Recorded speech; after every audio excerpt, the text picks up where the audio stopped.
Hello, KinYooBiCon, and welcome to Why Gen 5 Isn't Pokémon, or Gen 1, a critique of the creatures introduced in the 5th generation of Pokémon games.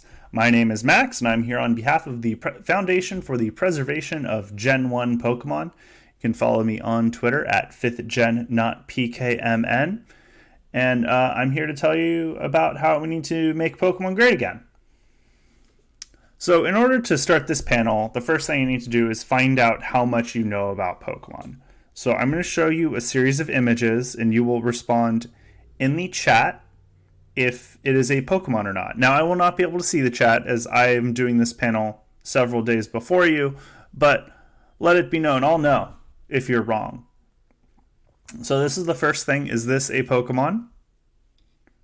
Yes, it is in fact Machamp. Good job, everybody who said yes. If you didn't say yes, you were wrong. Next up, is this a Pokemon? We have so much work to do here tonight, folks. This is not a Pokemon. This is a Girder thing. We call it Girder thing because this is an all ages panel, so we can't swear by using words like Conkeldurr or I'm sorry I said that. Josh, feel free to mute this section if you'd like. I understand that no swearing is good. Anyway, is this Pokemon? So, Ferret is a Pokemon, yes. But I understand we're in the state of California. It is illegal to own Ferrets here. So if you got this wrong, I would understand. It's a weird law, but, we don't want them to become invasive in our natural environment like, cats are. So no Ferrets in California. Next up, is this a Pokemon? Now, this is actually Shrimp Stompora, who is going to be a Pokemon soon. My uncle Jim Tendo told me that Shrimp Stompora is announced for Gen 9. Have I been saying that since Gen 7? Yes. Does that make me wrong?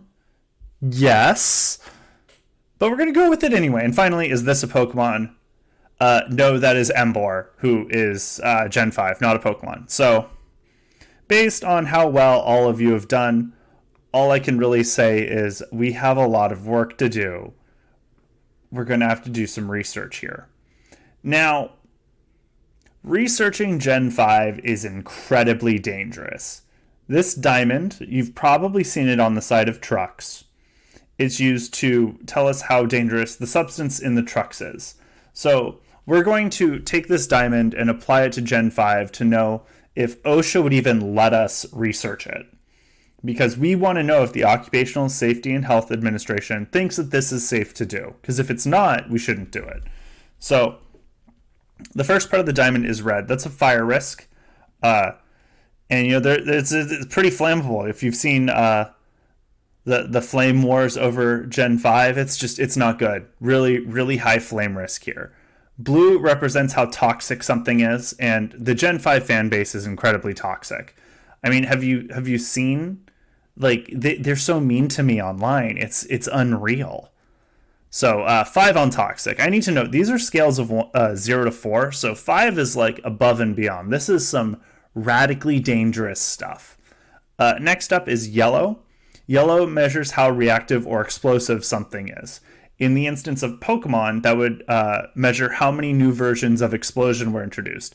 And unlike those numbers, we want this as high as possible, because Explosion is the most Chad move in all of Pokemon. And unfortunately, Gen 5 gets a 0 on that. So 550, really, really dangerous stuff we're dealing with. And then finally, the white sector of the diamond represents special properties. Is what we're dealing with acidic? Is it a strong oxidizer? Is it likely to start the 10th crusade for Constantinople? We need to know these things. And with such a rating, we can only say that this is not safe. No one should be looking into Gen 5. It doesn't matter how many helmets you are wearing and how many reflector vests. Gen 5 is not safe for you to interact with. So, we do have to say, when researching, just don't do it. Best advice. But yeah, I don't take that advice. So I have some protection. It's beyond OSHA. It's much safer. It is, of course, nostalgia goggles, which will keep me safe and allow me to see Gen 5 for what it truly is, an aberration of my and only my childhood. Another thing you can do if you can't, surgically attach your nostalgia goggles, which I understand it's an expensive process, and, with these student loan debts, I get why you wouldn't want to, solder a SNES controller to your forehead. So the budget approach, which is also what we used, was using a word replacer and an internet browser. So Trubbish is no longer a Pokemon; it's an abomination, and now it's safe for us to view because it's not lying to us about what it is. It's more wholesome almost. It's still awful, and I hate it, but at least it's not claiming to be a Pokemon. So we have Trubbish, the abomination, Kling Klang, the dumpster fire, and of course the most offensive of them all, Keldeo the Brony, which, like, why? Why? We didn't ask for this, but they gave it to us anyway, and I'm very upset. Anyway, so even this is even with the word replacer, Keldeo from Bulbapedia, the Brony driven encyclopedia, just, it doesn't work. We can't. So now that we've gone over how you can, look at Gen 5, we're going to go over the combat mechanics of Pokemon and what each generation has brought to the table. So we can really show you that Gen 5 is just not up to snuff. So the first generation of Pokemon invented the concept of combat. Before Pokemon Red Blue came out, people didn't even have differences to settle. They didn't have to use words because there weren't any. Everybody always wanted a hot dog for lunch and pasta for dinner, and that's how life went, and it was perfect. And then Gen 1 came out, and everyone's like, wait, we can fight? That sounds great! And then they did. And Red and Blue became so, tied to the concept of conflict that even now, with things like WW2K18 Raw, we have Cookie Monster versus Elmo, because that's the closest we have to Red versus Blue version in the real world. I mean, the political parties are Red and Blue. The other thing, Fire and Water, Red and Blue, inspired by Pokemon. I have to note that. Before Gen 1, type advantages, Fire and Water fought to a draw. That's just how it worked. So Gen 1 came out, it declared mission accomplished, and it was like, we've done so much. We've solved everything. And then they thought, wait, what if we just invaded more countries? And we got Gen 2. Gen 2 is the Brood War to Gen 1 StarCraft. It introduced and refined a lot of the mechanics from Gen 1 while introducing new mechanics to really spice up the meta. So we started getting things like weather effects, entry hazards, and held items, which really helped, change how Pokemon were used in combat. And probably the biggest thing we got was the first stat retcon, which was the special split, where suddenly Pokemon like Gyarados, who were very formidable, became less formidable. And then, of course, there were the new types in Dark and Steel. So overall, Gen 2 really went a long way in developing Pokemon as a competitive beast. And then Gen 3 showed up and gave every child with OCD a crippling obsession. With the introduction of natures, abilities, and EVs, Pokemon went from, I caught this Kangaskhan and it's good because I leveled it up, to, I caught this Kangaskhan and it's good because I bred 80,000 other Kangaskhan's and got the 1 in 25 nature, plus 1 in 2 ability, plus 1 in way too many optimal stat spreads to get the Kangaskhan I needed. It's just, it became so much work. But now our Pokemon were individuals and different from each other. And that was nice, right? That was nice. Gen 4 came out, and Gen 4 did the next big stat change, which was, of course, the physical special split. For those of you who are unfamiliar, a concept that is shocking to me still, in Gens 1 through 3, all water moves were special. All fire moves were special. All ghost moves were physical, because, that makes sense.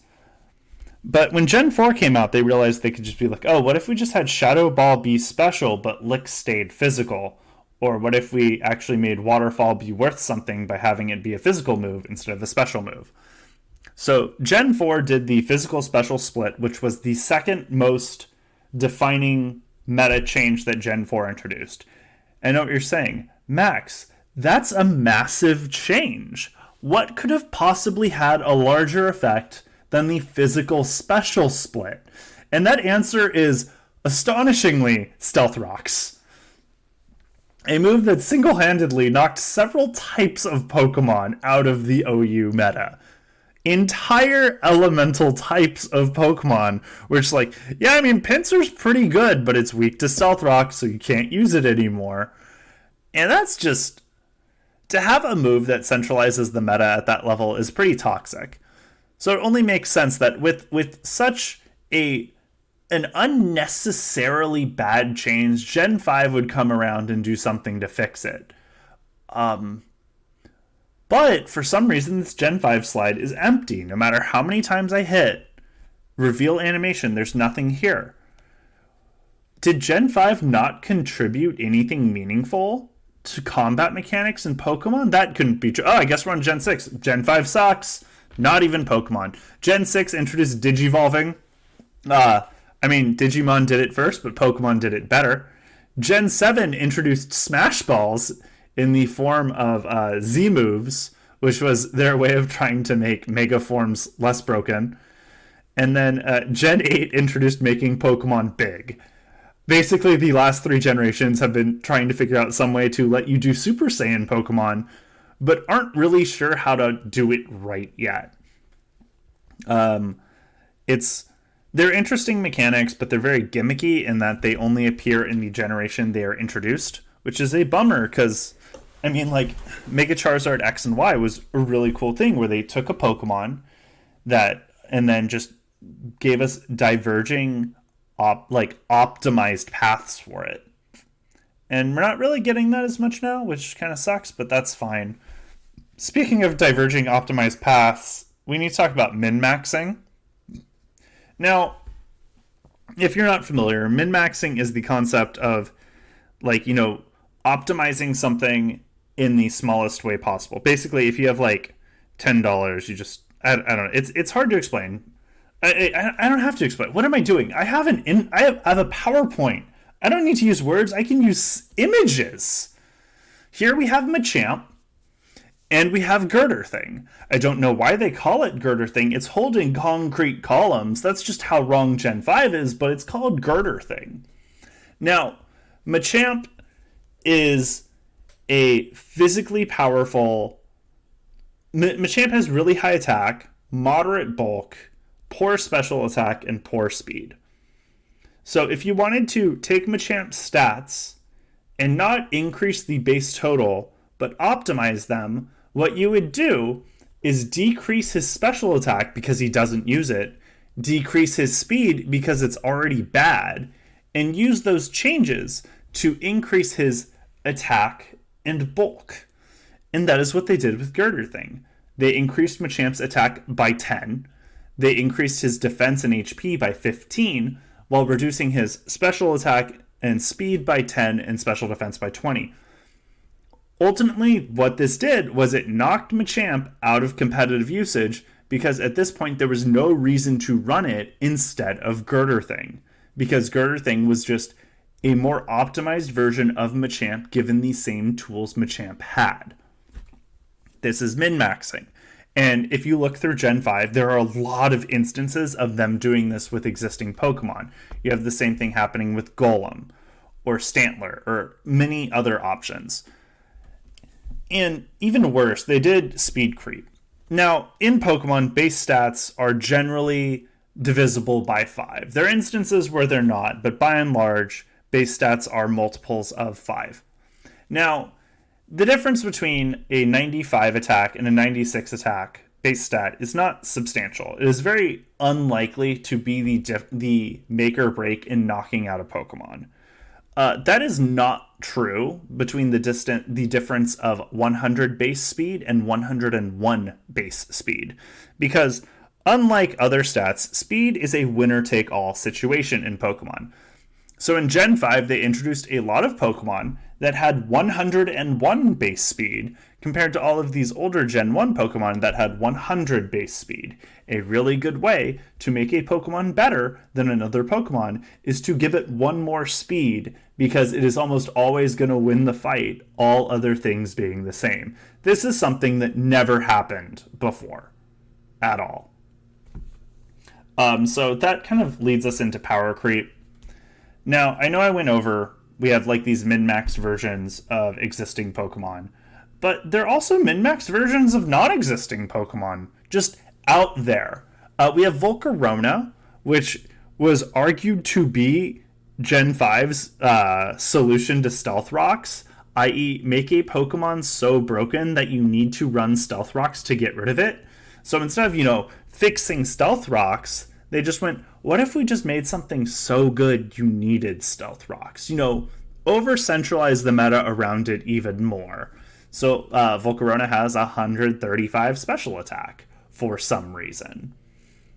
Next we have Excadrill, which honestly looks like what would happen if you just took a Sandslash and wrapped it up in like one of those tire spike traps. And I don't really know why you do that. I could still take it out with my old Subaru Outback, but it would take out my wheels. And that's really frustrating to know that there's a Pokemon that I could take out with a 2003 LL Bean Edition Subaru Outback that has an attack stat higher than Dragonite. I don't understand what aspect of a Sandslash surrounded in car tire trap making it higher attack than Dragonite, but I could still take it out with my car, and that's pretty upsetting. Also, its speed stat is 88. That's not a good number. And finally, we have Darmanitan, whose differential between its attack stat and special attack stat is 110. The only Pokemon with a larger differential between its attack and special attack is Mega Beedrill, who is specifically designed to try to optimize Beedrill with the stats provided to it. Darmanitan is stronger than a Sandslash covered in a tire trap. It is faster than a Sandslash covered in a tire trap. It's not really bulkier, but that doesn't really matter because it is stronger and faster. And in Pokemon, that's all that really matters. The next thing Gen 5 did that really messed with the meta was introduce way too many dragon types. Now, in Pokemon, there aren't a lot of historically, there were not a lot of dragon-type Pokemon. And that made sense because dragon-type were, by and large, very powerful Pokemon. So, if you look at the percentage of OU tier Pokemon with dragon typing, and you see in Gens 3 and 4, it's between 6 and 8%, that makes sense. There were 17 types at the time, so between 6 and 8% representation is about what you would expect from a type, all things being equal. All things aren't equal, dragons are very good, and there aren't a lot of them. So most dragons that existed were in the OU tier. Gen 5 went, what if dragons were still really good, but also there were a lot of them? So that's what they did. And suddenly the percentage of Smogon OU tier Pokemon with dragon typing jumped from 6 to 14%, which is a big change. So big that Gen 6 had to retcon the whole problem by introducing Mike Pence's least favorite type of Pokemon, fairies. Anyway, let's talk about aesthetics, because Gen 5 Pokemon are not pretty looking. Now here we have some Gen 1 Pokemon and their Gen 5 counterparts. That was a big thing in Gen 5, was taking old Pokemon, primarily Gen 1 Pokemon, and doing new exciting designs for them. So in this case, we have Hitmonlee, Hitmonchan, Throh, and Sock.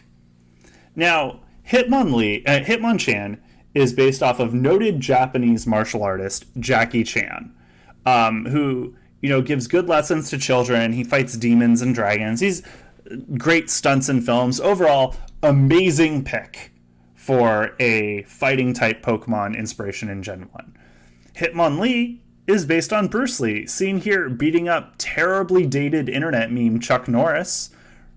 Unfortunately, Chuck Norris is still alive, Bruce Lee is not. If I could make a change there, I would, but I am just one man and do not have a genie. If any of you have genies, I would recommend that wish. I think it'd be a great one. But overall, just two really good picks. We did hold a poll, though. We did ask who your favorite Jackie Chan Adventures character is. And the idea of this question was, who should have been the Gen 1 representation for fighting?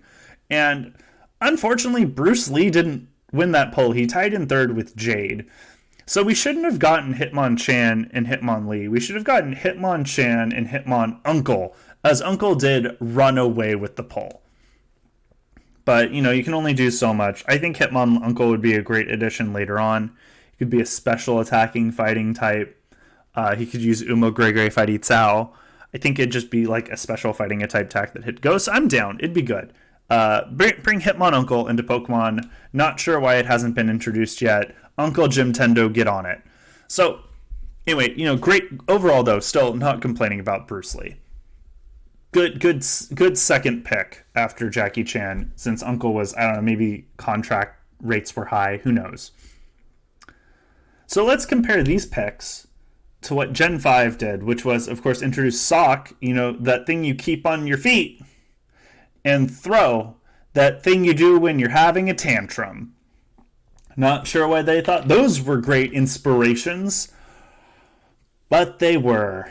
Anyway, I think at this point we have to address the elephant in the room, or more accurately, the giant warthog, and complain about the Gen 5 starter choice, which is, of course, Emboar. Sorry, I always think I'm going to fix this slideshow, and I never get around to it. This is Hariyama. Hariyama is a Gen 3 Pokemon that is based on a sumo wrestler. I'm sure there are no other Pokemon based on sumo wrestlers, so I'm just going to pull up, the firefighting starter, Emboar.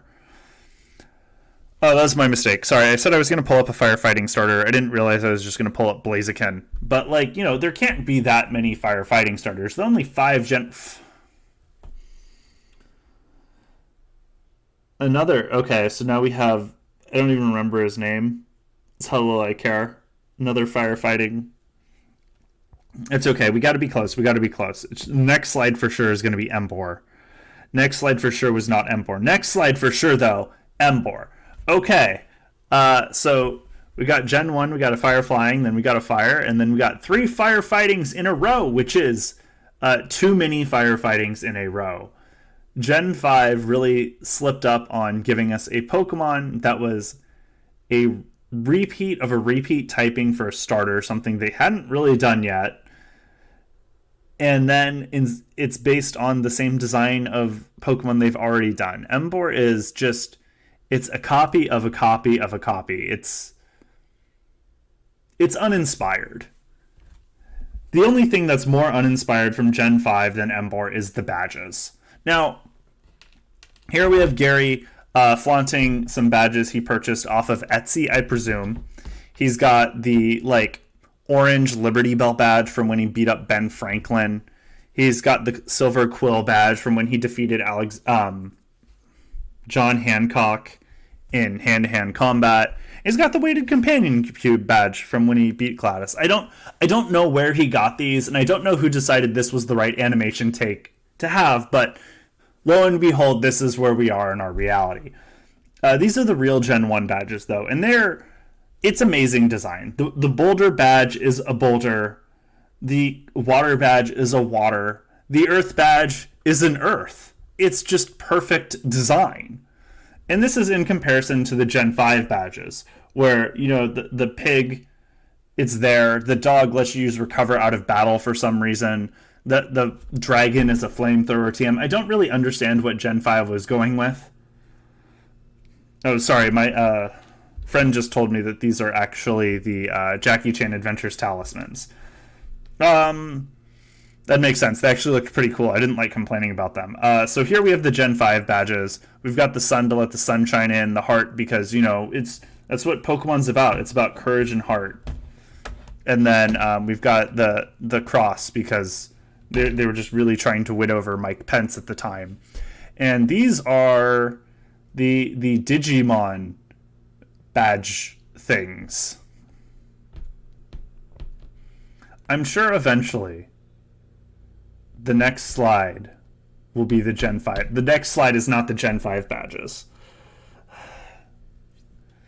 The next slide will be this is also not the Gen 5 badges. At least one of them's real currency. Anyway, here are the Gen 5 badges. This looks like my dad's used toothpick collection, if I'm going to be honest with you. We have a broken toothpick. We have the Harry Potter fanfic toothpick. We have John Hancock's toothpick. This is lame. It's awful. I mean, there are more awful things like this. So, Gen 5 has a problem with racism, but I think before I tackle that, I have to go over that Pokemon has historically had a problem with racism. Here's the original art for Jinx. They did have to update it.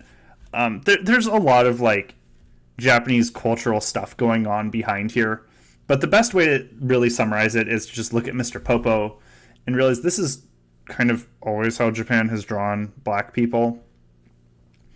And a lot of the reason behind that is Japan's media diet, once they, started industrializing, they got mostly American movies and shows and cartoons. And most American movies and shows and cartoons back in that era were very minstrelly and racist. And because of that, Japan's interpretation of black people was the white Americans' exaggerated, mocking interpretation of black people. So because of that, Japan has problems with representing people who aren't Japanese. So, big faux pas there. If you look at any anime, you're going to notice this is very common. It's unfortunate. Not sliding it under the rug, but moving on. Gen 3 introduced Ludicolo, which someone tried to convince me is actually just a pineapple kappa. And sure, it is a pineapple, but it's also doing dances and wearing a sombrero. And its second evolutionary form is Lombre, which is shockingly close to Ombre, and Ludicolo, has that same kind of flavor to it. So, this is very clearly a Mexican Pokemon. And that becomes a problem when you look at which Pokemon learn Thief by level up in Gen 3. It is Poochyena, Lombre, and Kecleon. That's right. The Pokemon they have inspired after a Mexican is one of only 3 Pokemon to learn Thief in Gen 3. Not only that, its media interpretations, it is almost exclusively working in the service sector as a waiter of some sort, which is, again, just continuing those racist vibes. Finally, we have Gen 5 here. So finally, we're at Gen 5. Here is Lilligant. Lilligant has the disposition and appearance of a antebellum southern belle. She's got the big hoop skirt, the big floral hat, white version exclusive Pokemon. Would you care to guess what the black version exclusive Pokemon is?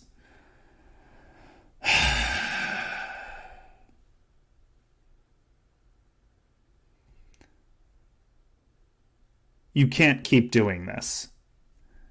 This was 2011. This is way too late to think this is a good joke.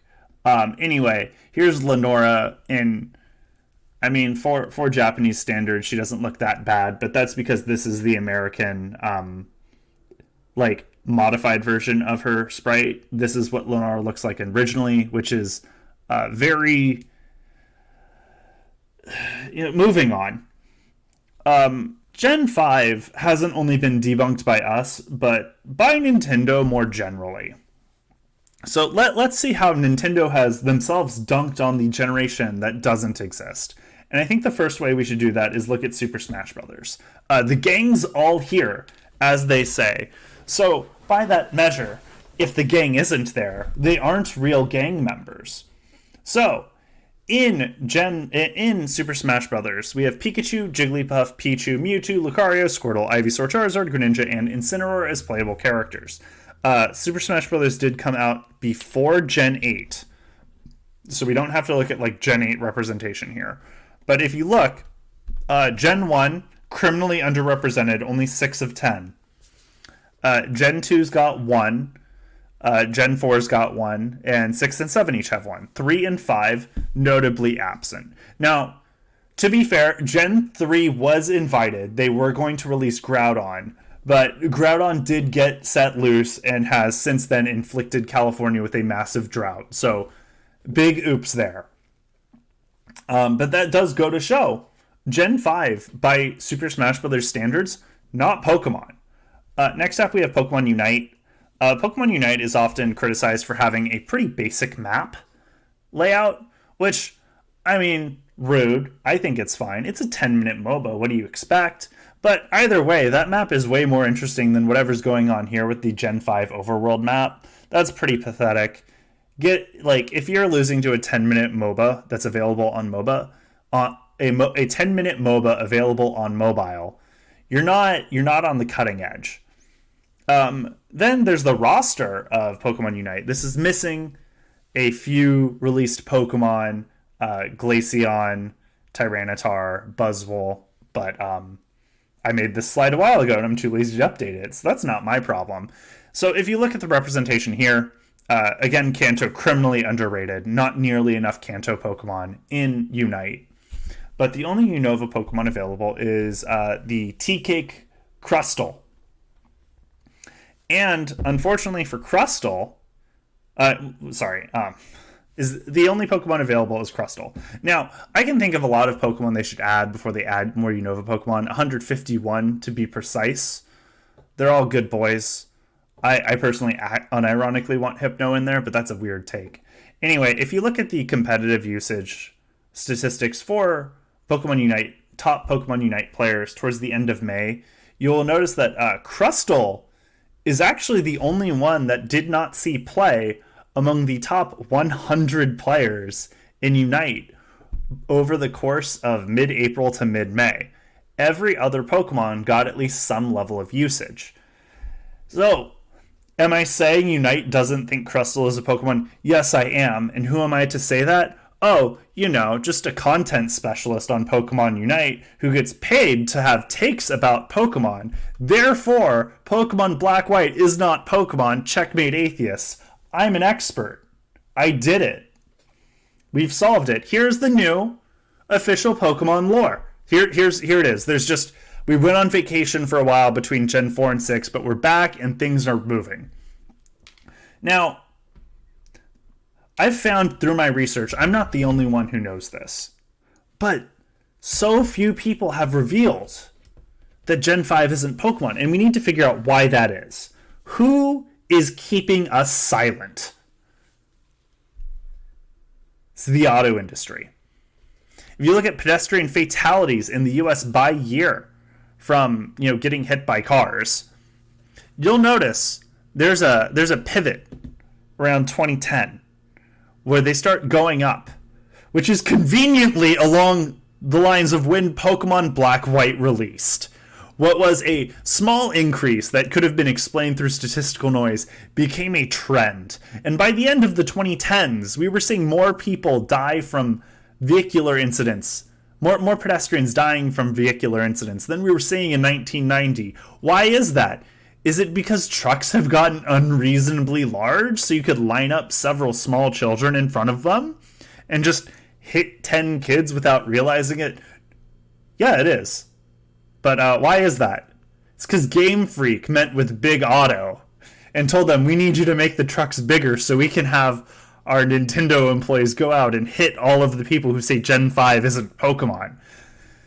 And that's why I am like almost hit by a car every other day. Has nothing to do with the fact that motorists are recklessly irresponsible and I like crossing the street in inconvenient places. No, this is Game Freak trying to take me out, to silence me, to stop this panel from happening. Anyway, here's a review of Gen 8. So Pokemon Sword Shield, more like Pokemon Sword Art Online and Rising of the Shield Hero. 2 anime I don't like, which is fine because I don't like Gen 8 either, so that works pretty well. So first let's go over the good things about Gen 8. Yamper is adorable. Absolutely love Yamper. If Gen 8 was just 100 Yampers, it would be the best Pokemon game ever made. I mean, look at that thing. It is the cutest thing ever designed, and I'm in love. So that's the good. Starting with the bad. We have another firefighting type. I mean, look, this is a firefighting type. It knows it's all about kicking. Kicking is definitely a fighting thing you do. Mega Kick, it's a fighting move. If you don't trust me, just use it on a ghost type Pokemon. It won't affect the ghost. Why is that? Because it's fighting. And like, this is such bad design. I know I ragged on Emboar, but like we're gonna go back. Gen 1, their fire starter's a dragon.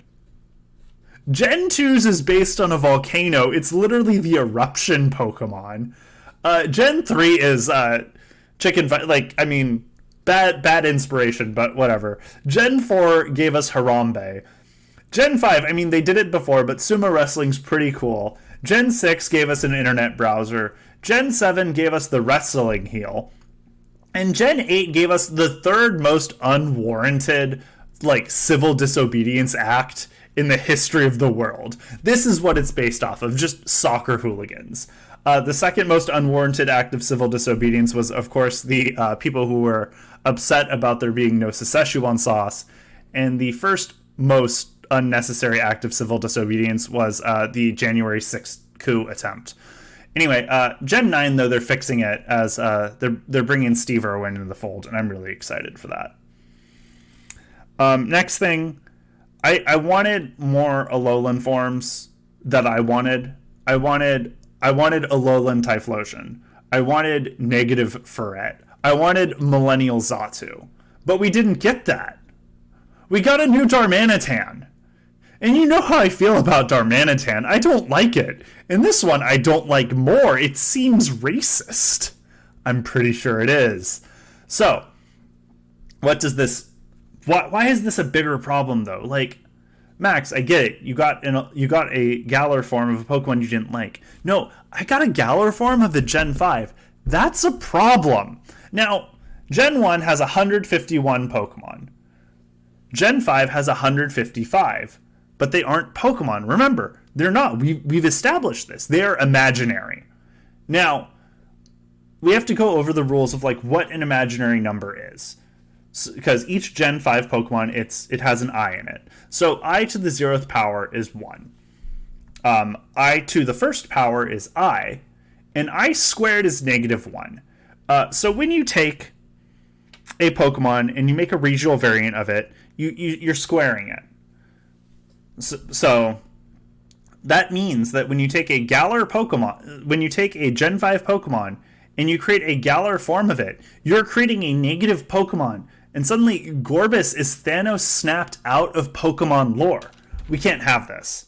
This is illegal. So with that, knowing the existential threat that Gen 8 has created, we can only help but give it an Emboar out of 10, not Pokemon. Anyway, we have some demands for Gen 9. With Gen 8 being so poorly, I think Nintendo, and the fact that Nintendo is yet to take me out with a lifted truck, I think they can't help but listen to my demands. So first demand, its feet better stay on the ground. I don't remember what this one's called. It's very cute.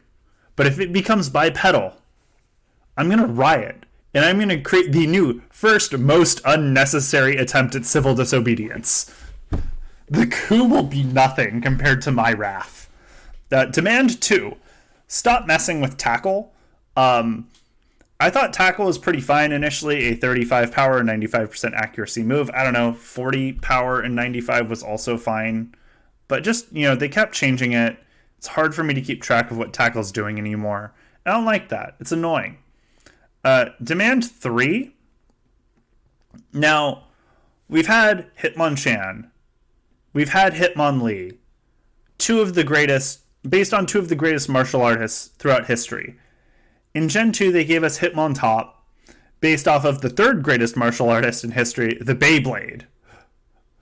So it only stands to reason, in Gen 9, they give us the fourth and final member of the Hitmon family line, based off of what else but a lobster. That's right, bring me Shrimp Stompora. Demand 4. Now, people say there are a lot of problems with Gen 1. They go over, like, there's this big list. I'm not going to read it for you because that's no one wants to listen to me read a list. They want to hear me read a script I don't have in front of me. But lo and behold, there are a lot of problems that people have with Gen 1. One of the big problems is that is the Gen 1 miss in speed determining crits. And honestly, that's great. I want that back. The fact that Pokemon has become so optimized that, like, because of 100% accuracy moves, bring back the Gen 1 miss. Bring back the 1 in 256 chance your move fails, even if it's 100% accuracy. That, it keeps the game dynamic and interesting in a way that it isn't as much anymore. Next, speed is, as we've been over previously, it's a winner-take-all stat. Having 200 in speed means nothing compared to the 50 your opponent has. That is 150 wasted stat. So in Gen 1, the higher your speed was, the higher your critical hit chance was. So you don't necessarily need to bring back like that whole algorithm because Persian was hitting at like a 25% crit chance, which was pretty high. But if you just brought back any level of speed determining crit, it would make speed a more interesting stat and something worth investing in besides the bare minimum. And it would really like jazz up the meta. And, crits are inherently random. And I think that just makes everything more fun. Demand I, just get rid of Gen 5. Just Thanos snap it out. I want my Uncle Jim Tendo to have to come to your house and manually install a patch on your Pokemon Alpha Sapphire that removes all Gen 5 from it. Like that's what we really need going on. Demand 6, bring back Missing No. I really liked Missing No. It's pretty fun. Pokemon number 0, he is cool. He knew Sky Attack, Water Gun. Had like base physical attack 130. Great Pokemon. Gave me infinite rare candies. Never glitched my game personally, but that's, if he glitched yours, that's not my problem. Bring back Missing No. Demand 7, I want a Rocket Edition. Now, in Gen 1, there's a guy who asks you if you would like to join Team Rocket. And they don't let you. They don't even give you the option, which is rude because I would love to join Team Rocket. Jesse and James seem like great people. I could hang out with them. We could do crime together to lower property value. So, really, really solve the housing affordability crisis. That's what I want to do. I want to join Team Rocket and solve the housing affordability crisis by committing crimes. It's my dream. Demand 8, if that doesn't work, just give us the N64 Classic. I'm upset you guys stopped doing these. I really like the Classic Edition consoles. They're what inspired me to finally sell my NES and SNES. Specifically, though, with the N64 Classic, it needs to include Pokemon Stadium 2. And then you know how, like, they were 20 games, like the Super Nintendo Classic was 20 games plus bonus Star Fox 2 never been released. For the N64 Classic, you do Pokemon Stadium 2. Bonus comes with Pokemon Crystal. So you can catch and train your own Pokemon and use them in Pokemon Stadium 2. It'll be great. Demand 9, I want more explosions. There have been so few iterations of Explosion. The only one that's been introduced since Gen 1 is Misty Explosion, and its power is only 100. That's sad and wrong. I want new ones. You can give me a poison type. You can call it Overdose, and like it'll be base power 200 and toxic the enemy. You could give me ice. It'll be a physical move. Shatter. You could give me fire. It'll just be just retype explosion to be fire type. Or you could give us an electric type explosion and call it Pacific Gas and Electric, and it'll burn my dad's house down. Anyway, Demand 10, reboot Jackie Chan Adventures. I'm not sure why you haven't done that, Nintendo, but you really need to get on it. Anyway, that's my panel. I would like to thank Smogon for not referring to Emboar as Pokemon, Grimer for being adorable, Red Lobster for making Shrimp Stompor their mascot, Olive Garden for having all-you-can-eat soup, salad, and breadsticks for only $5.99 when you're here, your family, and of course John Rogers, Dwayne Capezzi, and Jeff Klein for inventing Jackie Chan Adventures, the greatest Japanese anime to ever grace our lives. You can follow me on Twitter at 5thgen, not PKMN. On YouTube, I'm 5thgen Isn't Pokemon, where we upload these panels periodically. I'm also on Twitch at 5thgen Isn't Pokemon. So, KinYooBiCon, thank you so much, and I look forward to seeing you all on Sunday, where I will be doing another panel. Yes. Goodbye forever.